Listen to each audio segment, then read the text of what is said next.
Hello everyone, welcome to literature Dil Se. आज के इस लेक्चर में हम डिस्कस करने वाले हैं one of the greatest poems of the romantic as, odd on a Grecian earn by John Keats. बात करें इसकी पब्लिश की तो ये पब्लिश हुई थी 1820 में। जो पोएम है ना is one of Keats famous 5 great odds, और ये एक्सप्लोर करती है profound ideas about art, beauty, imagination, love, time and immortality. ये जो पोएम है ना is based on an ancient Greek earn decorated with beautiful scenes. और जो इसके अंदर पोएट है ना वो ऑब्जर्व करते हैं in these cravings he reflect on the relationship between art and human life.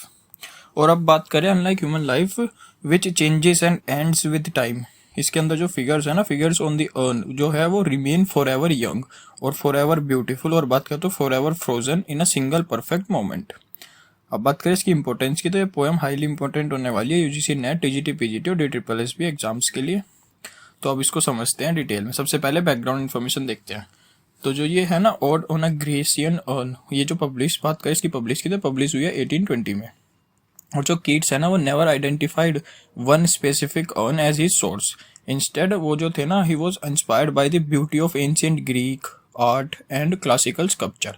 और जो पोएम है ये रिफ्लेक्ट करती है कीट की बिलीफ पे कि जो आर्ट है ना वो पोजेस करती है काइंड ऑफ परमानेंस को, और जो ह्यूमन लाइफ है वो उसको कभी अचीव नहीं कर सकती। वो ऑल्सो एक्सप्रेस करते हैं कि one of the central ideas of the romanticism वो क्या था कि जो इमेजिनेशन है ना और ब्यूटी जो है वो रिवील करती है डीप ट्रूथ्स को अबाउट द लाइफ। अब अबाउट द टाइटल देखते हैं। सबसे पहले टाइटल देखते हैं तो इसके अंदर सबसे पहले वर्ड है ओड। उसका क्या मतलब होता है? ओड का मतलब यही है कि एक सीरियस लिरिक पोएम होती है जो कि एक्सप्रेस करती है डीप थॉट्स एंड इमोशंस को। ग्रीशियन का मतलब यहाँ पे ग्रीक है, और अर्न का मतलब है एक ब्यूटीफुली डेकोरेटेड वेस है यूज्ड इन एंशिएंट ग्रीस। तो इसका टाइटल का मतलब यही हुआ कि एक lyrical meditation inspired by N ancient Greek earn. अब इसके फॉर्म और स्ट्रक्चर को देख लेते हैं। तो जो पोएम है इसके अंदर 5 स्टैंजाज है, हर एक स्टैंजा में 10 लाइन है। ये जो पोएम है लिखी गई है होरेटियन ओड में, known for its calm and reflective tone. कीट जो है यहाँ पे उन्होंने यूज किया रिच इमेजरी को, सिंबोलिज्म को और म्यूजिकल लैंग्वेज को through out the poem. Setting की बात करें तो अनलाइक अ नरेटिव पोएम, ये जो पोएम है ना इसके अंदर कोई कन्वेंशनल सेटिंग नहीं है। जो एंटायर पोएम है ना ये एक मेडिटेशन है on the artistic scenes carved on the Grecian earn. और जो ये कार्विंग्स है ना इसके अंदर इंक्लूड है लवर्स जो थे वो चेजिंग ईच अदर, म्यूजिशियंस जो थे वो प्ले कर रहे थे पाइप्स को, म्यूजिशियंस प्लेइंग पाइप्स। और इसके अंदर बात है कि जो ट्रीज है ना वो कभी अपनी पत्तियों को नहीं लूज कर रहे थे। एक सेक्रीफिशियल प्रोसेशन है, एक मिस्टीरियस एम्प्टी टाउन। जो सीन्स है ना ये exist outside ordinary time. Major characters देखे तो जो ये पोएम है इसके अंदर कोई ह्यूमन कैरेक्टर्स नहीं है एज यूजुअल। इसके अंदर कोई भी यूजुअल सेंस में कोई भी ह्यूमन कैरेक्टर्स नहीं है, बट इसके अंदर इंपॉर्टेंट फिगर्स है जो कि रिप्रेजेंट करती है ऑन दी अर्न। वो कौन कौन सी है? एक तो है द ग्रेशियन अर्न जी। अब बात करें द ग्रेशियन अर्न की तो ये एक central symbol of the poem है। ये रिप्रेजेंट करती है इटर्नल आर्ट और ब्यूटी को। उसके बाद द लवर्स, यंग लवर्स होते हैं जो कि for ever chasing one another. उसके अंदर बात आती है कि they never kiss but they never lose their youthful love. उसके बाद द म्यूजिशियन है, एक पाइपर है जिसका music is never heard physically but उसको इमेजिन किया गया था बाय द रीडर। प्रीस्ट की बात है तो ये leads a sacrificial procession toward an altar. The silent town है, एन अबेंडन टाउन है जहाँ पे जो पीपल है ना have gone to the religious ceremony, और उसकी साइलेंस जो है वो क्रिएट करती है मिस्ट्री को। अब इसका सेंट्रल आइडिया देखते हैं। तो इसका सेंट्रल आइडिया यही है पोएम का कि इसके अंदर एक रिलेशनशिप है आर्ट और लाइफ के बीच में। ह्यूमन लाइफ जो है ना वो कॉन्स्टेंटली चेंज होती रहती है। जो पीपल है वो बड़े होते रहते हैं, जो कोई भी होगा यंग होगा तो वो बूढ़ा होएगा। People grow old. ब्यूटी जो है वो कभी ना कभी फेड करेगी। लव जो है वो चेंज होता रहता है, कभी ना कभी वो चेंज जरूर होगा। डेथ आनी ही है, डेथ तय है। हाउएवर यहाँ पे बताया गया कि ये सब चीजें तो ऐसे, अब जो आर्ट है ना वो परमानेंट रहेगी, वो रिमेन्स परमानेंट। जो फिगर्स थी ना उनके ऊपर वो कभी पुरानी नहीं होने वाली। जो ब्यूटी है ना वो उसके ऊपर वो कभी फेड नहीं करेगी। जो हैप्पीनेस है वो हमेशा फॉर एवर रहेगी। और थ्रू दिस कॉन्ट्रास्ट ना कीट ने यहाँ पे आस्क, कीट जो है ना वो ask whether eternal art is greater than temporary human life. इसके बाद इसकी समरी देखते हैं स्टैंजा वाइज। सबसे पहले स्टैंजा 1 की समरी देख लेते हैं। तो जो पोएट है इसके अंदर एड्रेस करता है ग्रेशियन अर्न को डायरेक्टली। वो उसको बुलाता है एक अनरेविस्ड ब्राइड ऑफ क्वाइटनेस से, एक foster child of silence and slow time से। ये जो एक्सप्रेशंस थे ना ये सजेस्ट करते हैं कि जो ये अर्न है ना ये हैज सर्वाइव्ड फॉर सेंचुरी। और जो ये साइलेंट पिक्चर्स है ना ये एक स्टोरीज बताती है बिना किसी वर्ड को यूज किए हुए। कीट जो है वो यहाँ पे wonders about the mysterious figures carved on it. उसके बाद नेक्स्ट स्टेंजा देखे तो जो पोएट है वो नोटिस करते हैं म्यूजिशियंस और लवर्स को। वो कहते हैं कि heard melodies are sweet but those unheard are sweeter. Mainly ये बोलते हैं कि जो म्यूजिक था, जो music played on the urn था, वो can not actually be heard, but जो उसकी इमेजिनेशन थी ना, makes it even more beautiful.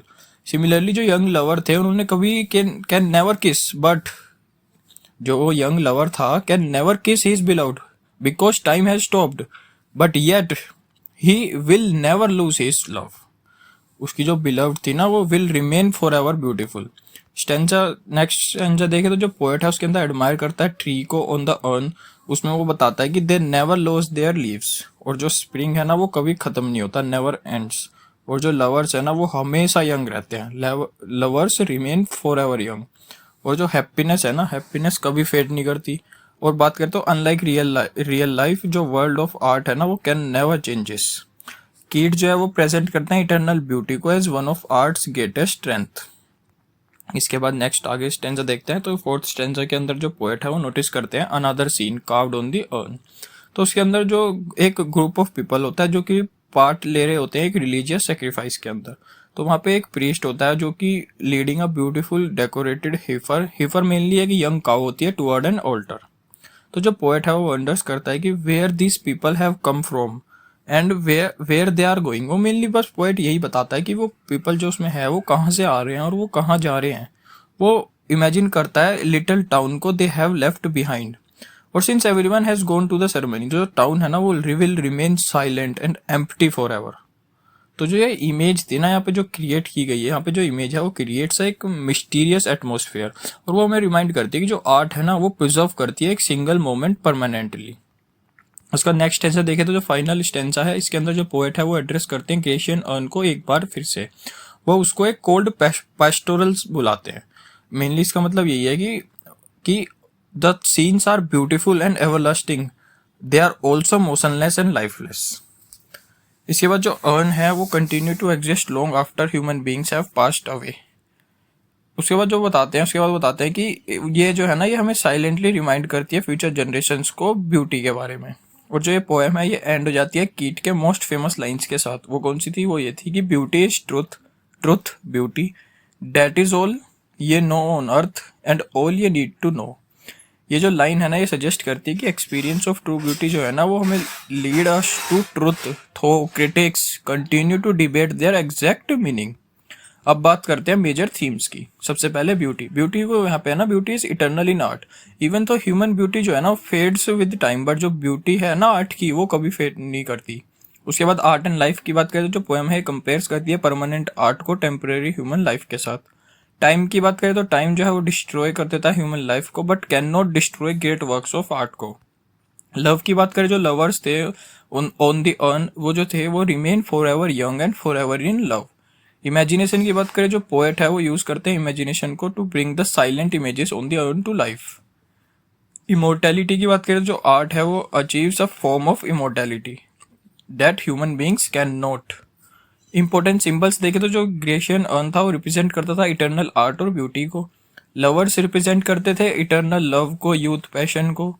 Trees जो थे वो रिप्रेजेंट कर रहे थे एवरलास्टिंग स्प्रिंग और अनचेंजिंग नेचर को। म्यूजिक जो था वो रिप्रेजेंट कर रहा था superiority of imagined beauty over physical reality को। सेक्रीफाइस की बात करें रिप्रेजेंट कर रहा था रिलीजियस ट्रेडिशन को और मिस्ट्री ऑफ लाइफ को। और एम्प्टी टाउन की बात करें तो वो रिप्रेजेंट कर रहा था साइलेंस को, मिस्ट्री को, the passage from ordinary life to timeless art को। अब नेगेटिव कैपेबिलिटी का कंसेप्ट देखते हैं। तो जो ये जो कंसेप्ट है ना ये one of Keats most famous literary idea है इन इज नेगेटिव कैपेबिलिटी। इसके अंदर जो अकॉर्डिंग टू कीट्स जो होते हैं ना कि उनका मानना होता है कि जो भी ग्रेट पोएट होता है ना वो should be able to accept uncertainty, mystery and doubt, बिना किसी डिमांड के, बिना किसी क्लियर लॉजिकल आंसर के। उसके अंदर वो एक्सेप्ट करता है उस चीज को, अनसर्टेनिटी को, मिस्ट्री को, डाउट को, बिना किसी क्लियर लॉजिकल आंसर के वो कोई डिमांड नहीं करता। तो जो ये पोएम है ना इस पोएम के अंदर जो पोएट है वो does not fully explain the scenes on the earn, instead वो क्या करते हैं वो अलाउ करते हैं मिस्ट्री को टू रिमेन, और यही इनकरेज करता है रीडर को to use their own imagination. अब लिटरेरी फीचर्स देखे तो ये एक होरेटियन ओड है, सिंबोलिज्म है, पर्सोनिफिकेशन एपोस्ट्रोफ का यूज है, रिच इमेजरी है, सेंसुअस लैंग्वेज है, कॉन्ट्रास्ट है इसके अंदर और क्लासिकल रेफरेंसेस है। रोमांटिक एलिमेंट्स की बात करें तो जब पोएम है परफेक्टली रिप्रेजेंट करती है रोमांटिसिज्म को। इमेजिनेशन जो थी वो imagination gives life to silent art. Beauty की बात करें तो ब्यूटी है becomes the highest artistic ideal. Emotion देखे तो जो पोएम है वो एक्सप्रेस करती है वंडर को, एडमायरेशन को, और बात करें तो रिफ्लेक्शन को। नेचर देखे तो जो ट्रीज है, फ्लावर्स है, पेस्टल सीन्स है, वो एनरिच करते हैं द आर्ट वर्क को। इंडिविजुअल रिफ्लेक्शन देखे तो जो पोएम है records the poet's personal response to art. अब कुछ इंपॉर्टेंट कोटेशंस देखते हैं। सबसे पहले, heard melodies are sweet but those unheard are sweeter. इसका मेनली मतलब यही है कि जो इमेजिन ब्यूटी है ना वो can be greater than physical experience. मतलब भाई यही है कि जो फिजिकल में आप ब्यूटी देखते हो उससे ज्यादा जो हम इमेजिन करते हैं ना ब्यूटी को, वो कई ज्यादा होती है as compare to physical experience के। उसके बाद सेकंड की बात करें तो bold lover never never canst thou kiss. इसका मतलब यही होगा कि जो लवर थे ना वो नेवर रीचेस फुलफिलमेंट, बट जो उनका लव था ना वो remains for ever fresh. Next बात करें तो beauty is truth, truth beauty. यहाँ पे यही है कि जो ब्यूटी और ट्रूथ है ना वो डीपली कनेक्टेड है और through their exact relationship remains open to interpretation. अब क्रिटिकल अप्रिसिएशन देख लेते हैं इसका। तो जो ode on a Grecian urn है ना is one of the greatest philosophical poems in English literature. और through the image of an ancient Greek urn जो कीट थे वो एक्सप्लोर करते थे relationship between art, beauty, time, imagination और mortality को। जो पोएम है सजेस्ट करती है कि जो ह्यूमन लाइफ है ना वो टेम्पररी है, बट जो ग्रेट आर्ट है ना वो प्रिजर्व करती है ब्यूटी को फॉर एवर। इसके अंदर जो रिच इमेजरी है, सिंबॉलिक डेप्थ है, फिलोसॉफिकल एंडिंग है, इसको बना देती है one of the finest achievements of the romantic poetry. अब इसके अंदर इसका वो देखते हैं सेंट्रल मैसेज। तो सेंट्रल मैसेज में यही है कि जो ह्यूमन लाइफ है ना वो टेम्पररी है, बट जो ग्रेट आर्ट है ना वो प्रिजर्व करती है ब्यूटी को फॉर एवर। और थ्रू इमेजिनेशन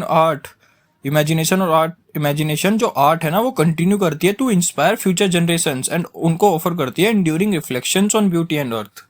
अब कंक्लूजन पे आए तो कंक्लूजन में यही है कि जो ode on a Grecian urn जो है ये one of John Keats greatest masterpiece. ये सेलिब्रेट करती है एंड्यूरिंग पावर ऑफ आर्ट को, ब्यूटी को, इमेजिनेशन को, और बात करें तो इटर्नल यूथ को। वाइल हमें रिमाइंड करती है कि जो ह्यूमन लाइफ है ना, ह्यूमन लाइफ इज फ्लीटिंग। और by contrasting the permanence of art with the transience of life के साथ कीट क्रिएट करते हैं एक टाइमलेस मेडिटेशन को जो कि कंटिन्यू टू इंस्पायर करता है रीडर्स को अराउंड द वर्ल्ड। तो बस आज के लिए इतना ही, धन्यवाद।